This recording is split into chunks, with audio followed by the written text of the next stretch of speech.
here today to launch the Iraq Solidarity Month.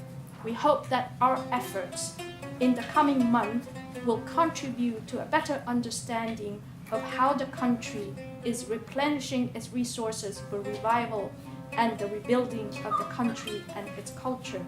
As we do so, we also celebrate the resilience of the Iraqi people and their supporters around the world, especially those in London and the UK. So a warm welcome to everyone, including those who are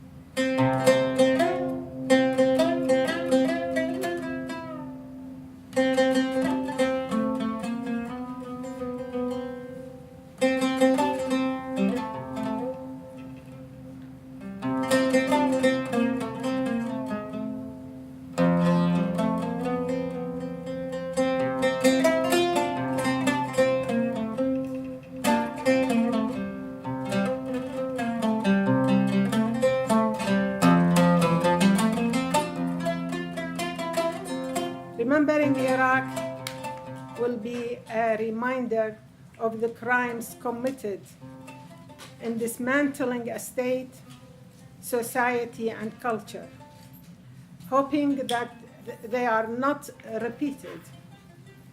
It is also a celebration of Iraq's history, resistance, and aspiration for peace based on equality and justice.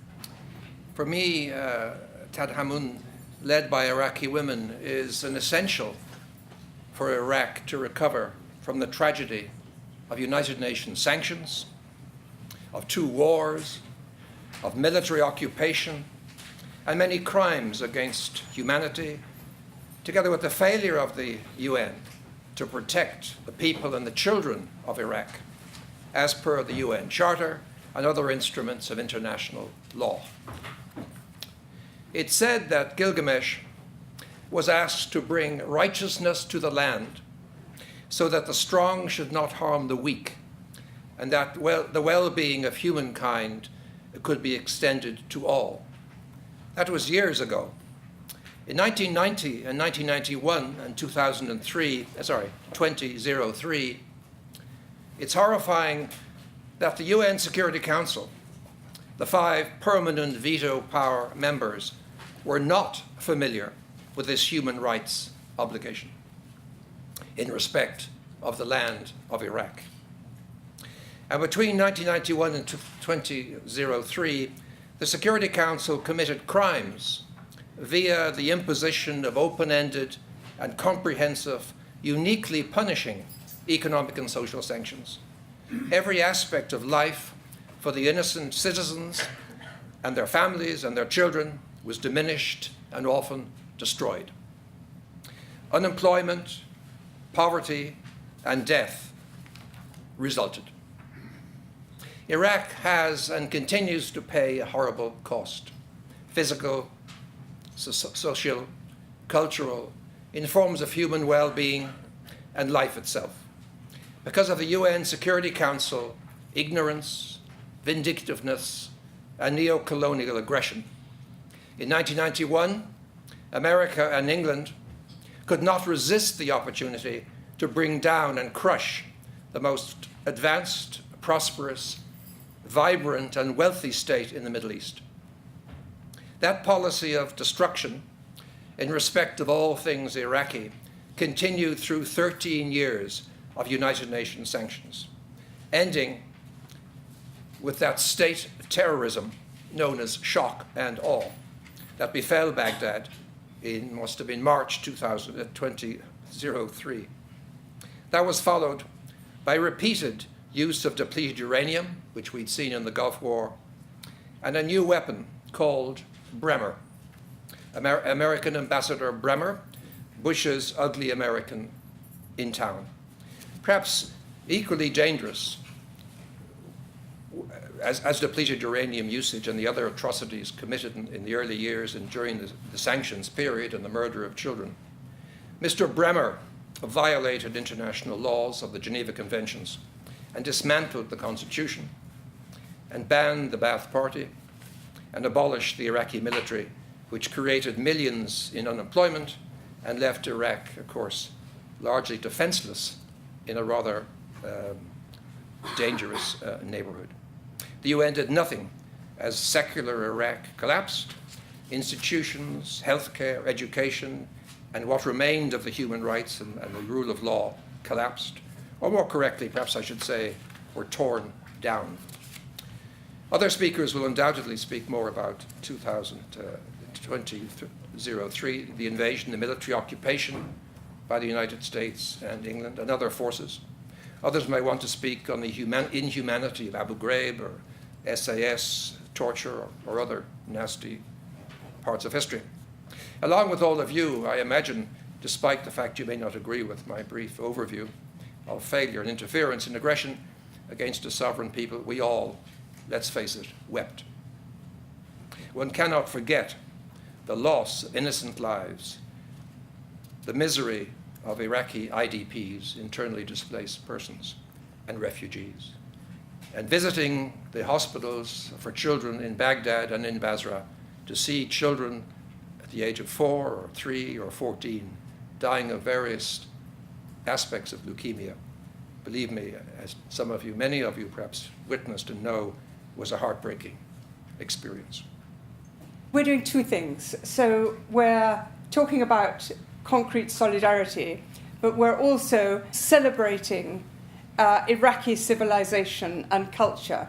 And the last half of the evening is about that, and I'm sure it will fire us all up. Of course, at the moment, you know, the whole Middle East is crying out for our solidarity.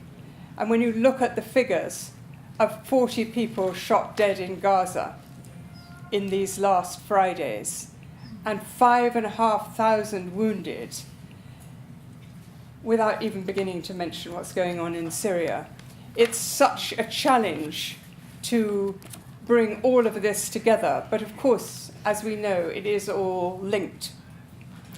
And I think that the links between Iraq and Palestine are particularly strong. And it's good to bring in Palestine as part of what this evening is about, because I know that Iraqi civil society, Iraqi individuals have always been very, very much close to Palestine and very aware of the British political colonial project that was so damaging to Iraq and its parallels with the British complicity in the dispossession and ongoing today dispossession of Palestinians from their rights. Our work also, two levels. We're talking about Iraq in general, what's happening in Iraq, but also we are talking about women. We see the struggle of Iraqi women who've been interrupted by wars and invasion is a struggle on two levels. The first one as citizens, so they are to be equal with men, and what they suffer is exactly like men suffering in the country when it comes to education, health service, the feeling of safety and security and all that. But also they are subjected to kind of violence, so they are struggle to put down end to the violence, which is of being women. Here it comes with gender. So some of our activities over the years were either or together to see women are part of the society, but at the same time there is another aspect to it, which is the gender equality working on. Our work is, the idea being for 12 years, we covered various aspects of Iraqi life.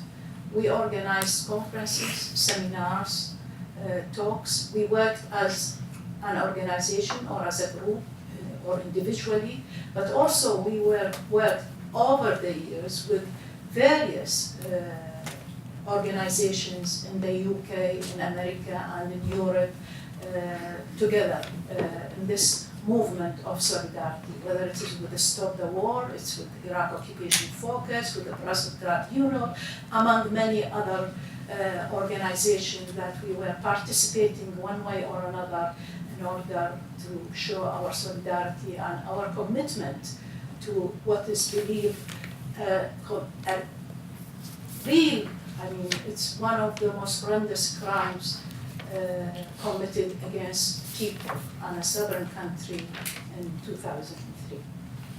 The United Nations Security Council was complicit in the launch of the war. So millions of people who actually opposed the war on the streets on the same day formed a global movement against the invasion and occupation of Iraq, yet their governments, allegedly democratic, failed them. The United Nations failed them. International law failed them. Human rights covenants failed them. And at the same time, the memory of the Vietnam War inspired many people around the world to come together and say, well, who is going to document the crimes that are about to be committed in Iraq? Who's going to document what is about to unfold in front of us?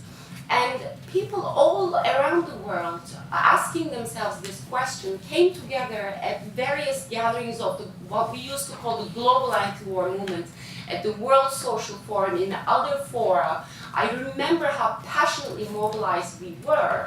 And perhaps it was the most historical mobilization against war against the war upon a nation since the Vietnam War. And research quickly led actually to London, to the Bertrand Russell Peace Foundation, who was pivotal in organizing the Russell Tribunal against the Vietnam War. So people got together and thought about how can we reclaim justice? How can we document the crimes that are being committed against the people of Iraq? All the human rights violations, the violations of international law, and they were linked at various fora around the world, and they came together and worked together for 2 years. Many of us in this room were involved in constituting what we call the World Tribunal on Iraq.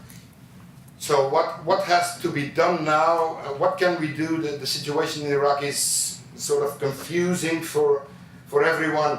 But for Westerners, for us, it's our responsibility to hold our governments responsible, to plead for accountability, to support any kind of initiative for war crimes, tribunals, and it's a moral obligation, in fact, for us to do that.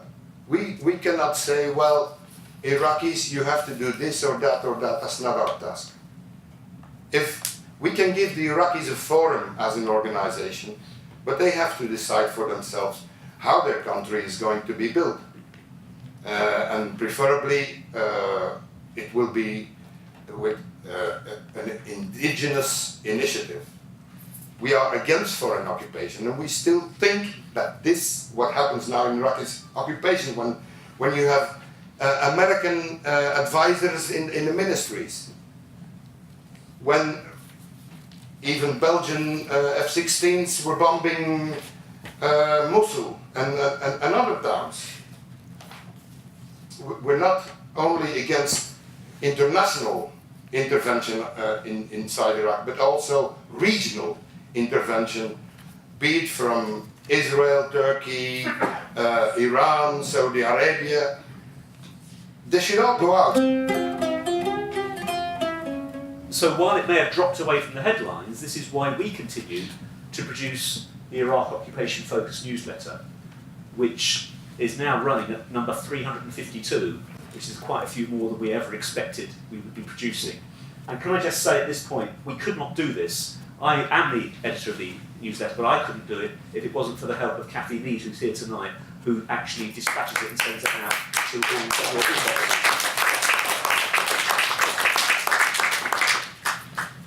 15 years on, what lessons do we draw? Clearly, removing Saddam Hussein was a byproduct of a much greater objective, which was the dismantling of the Iraqi state and its institutions. The regional impact has been particularly destabilising. not only insofar as Daesh now straddles the border with Syria, creating new dimensions of the conflict in that country, but the chronic weakening of the Iraqi state has allowed Turkey to encroach into Iraq to pursue its relentless war against the Kurds. The global impact as well should be noted. Jonathan Schaffer says, quote, "The war sent shockwaves into the political system. Large sections of the population, already deeply cynical of the political system after the war, would go on to see the bailout of the banks, a package of brutal austerity measures that would decimate public services and ruin living standards. The failure of Iraq, followed by the injustice of austerity, comes together in a general crisis of legitimacy of politicians and elites. And this crisis is only gathering momentum today." We have to keep protesting and keep demonstrating. We've had a load of meetings this year about why we need an anti-war government. We have meetings planned over the next couple of months about ending the special relationship. And for those of you who haven't heard, we now have a scary Friday the 13th of July coming up when Donald Trump is visiting here in Britain, and we need to raise the question of Iraq, raise the question of Palestine, raise all these issues as part of that protest and as part of saying that we're going to do these things. The other thing I think we need to look at is these wider questions. You know, a lot of the time, these wars happen, they're big news. Well, they're big news if the British media want them to be big news and if the British government does.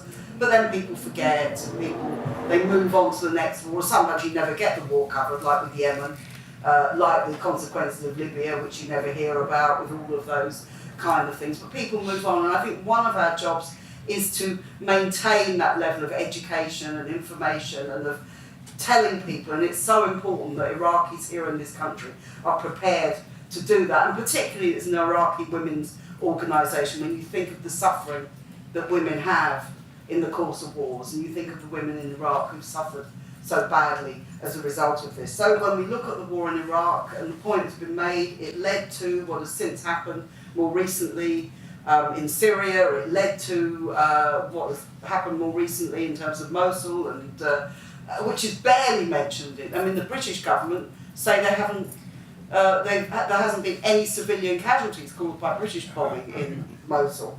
An incredible statement, which, you know, anyway. I don't suppose many people believe them in terms of that. But I think it's important for us to understand that the last war leads to the next war, that the last war has the seeds of the next war within it. And that's what we're seeing in the Middle East now. And therefore I think it's vitally important that we do keep campaigning. This is an urgent task which we can never give up on, because our government has been at the centre of this imperialist attack decade after decade after decade. It never seems to learn the lessons, it just continues. And the only thing that will stop it is mass protest and mass organisation on the ground.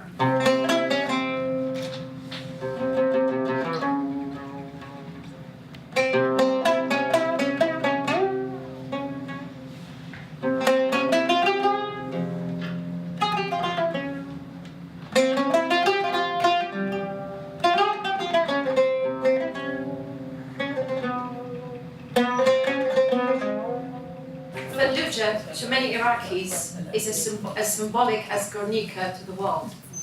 It captured the essence of both occupation and resistance.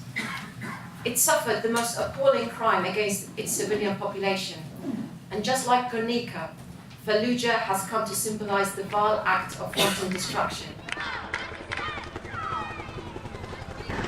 Hey, do you want candy? I don't have any candy. You want a hand grenade? Get the hell out of here.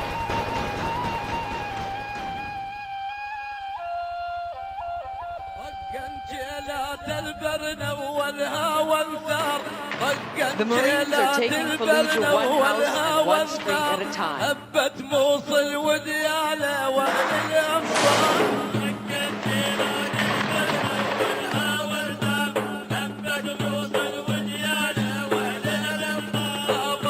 Distinguish between the civilians that remain and the insurgents, and given all the advance warning we've seen of this battle, why would the insurgents have remained? Who would have remained? As far as the civilians are concerned.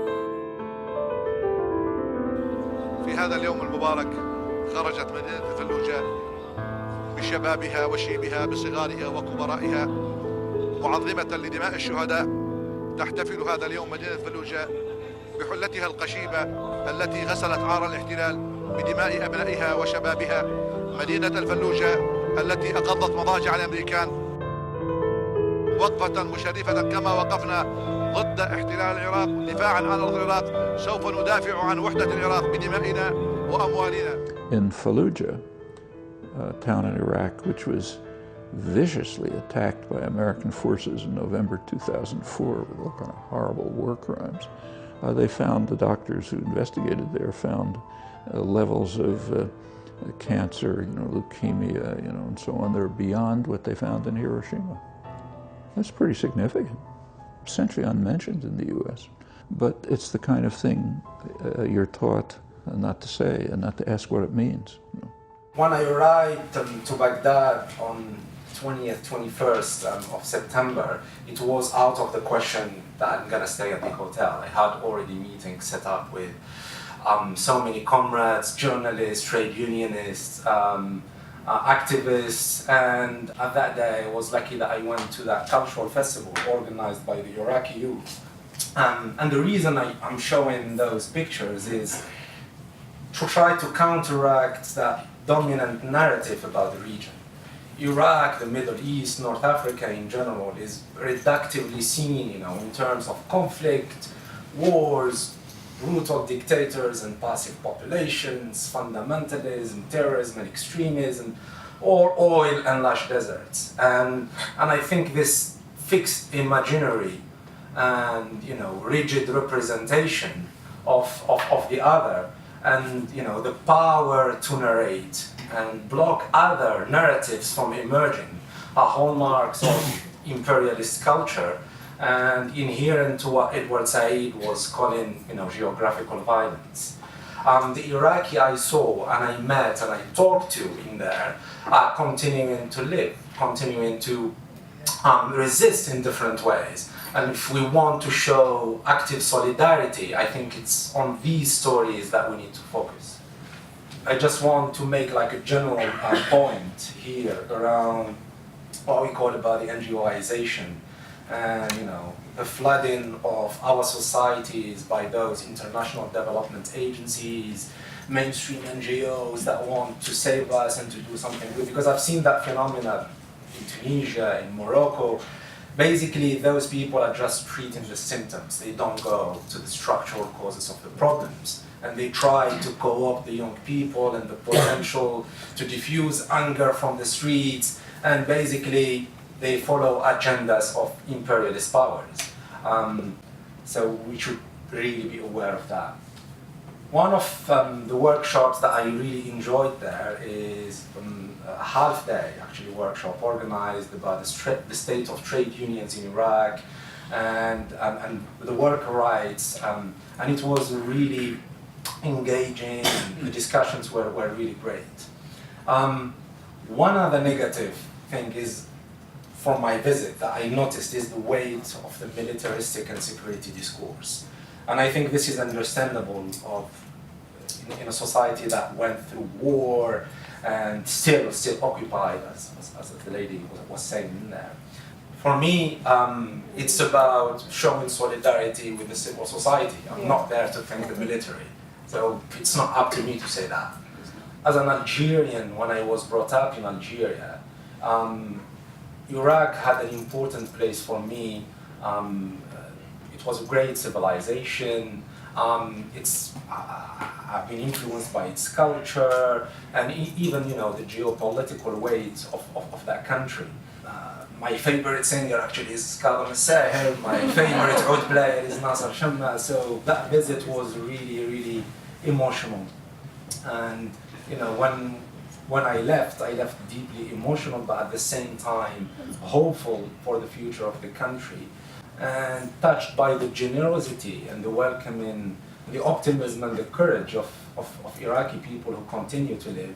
And I think one way of showing solidarity is, to overcome those negative stereotypes about the region and see Iraqi people as people who want to live in dignity, peace, and justice. For most people, Iraq is a headline, it's business opportunity, it's a bazaar. For other people, it's life, it's cozy, it's happy family memories or a visit. However, for people back home inside Iraq, Iraq is the denial of life and the right to exist. And now I will present to you a letter from Ihsan who's an Iraqi-born, Jordanian-residing architect, and he has worked extensively in the field, focusing, of course, on the preservation of Iraqi heritage. And these are his greetings. So I will read his letter. My efforts to protect and conserve Iraq's ancient heritage and everything I have undertaken in Mosul over the years has been in vain.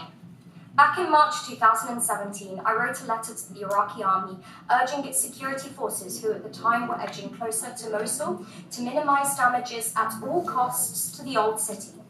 I recommended the use of siege tactics and pleaded with them not to resort to heavy artillery or aerial bombardment, as this would devastate the entire area and decimate the architectural and urban fabric of this unique city.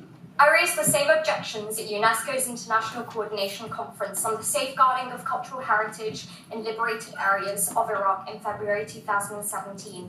Chairman of the State Board of Antiquities and Heritage, Dr. Ayça, responded to my calls, and he was accompanied at the time by the official Iraqi delegation alongside the Minister of Education and Tourism and Antiquities. I was assured by these men that the Iraqi army had been given precise maps that had been marked out, and they knew where the most valuable heritage sites were to know to avoid them.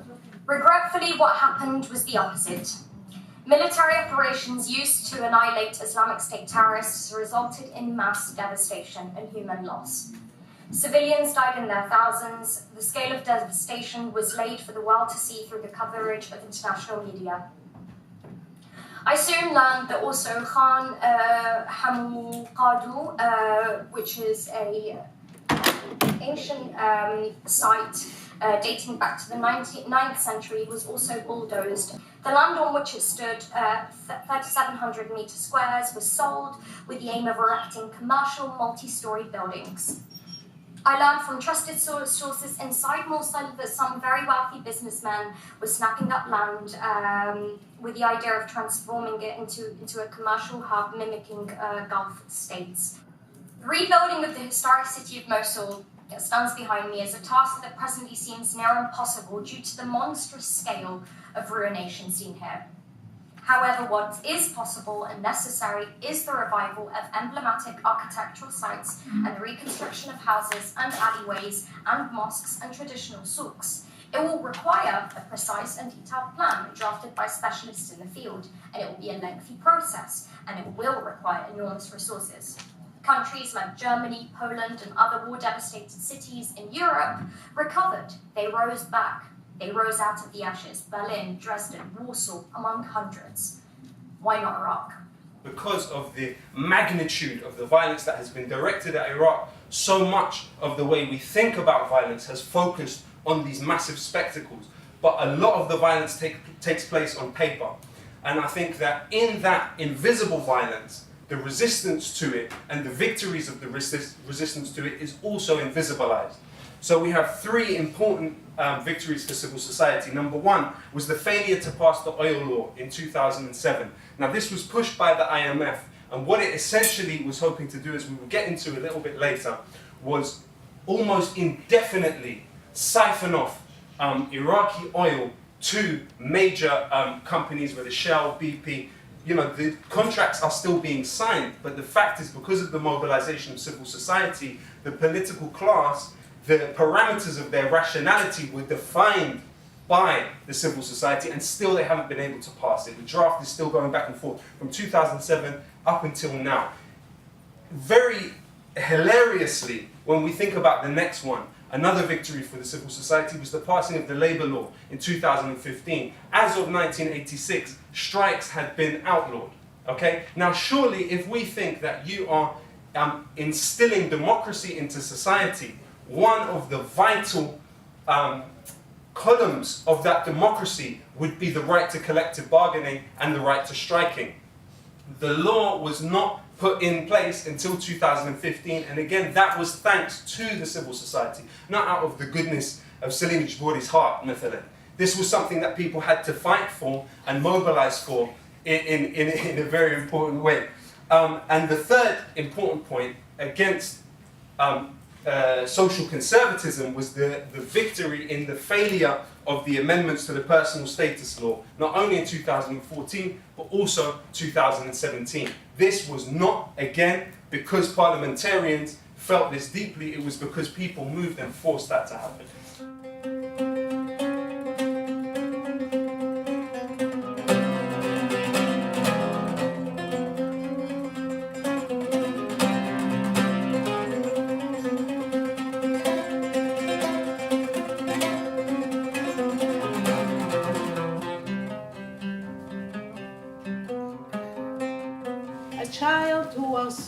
who took part in 2002, the biggest demonstration in the world, and was 5 years old, now in his 20s. The Iraqi child who was 5 years old in 2003 is in his 20s now.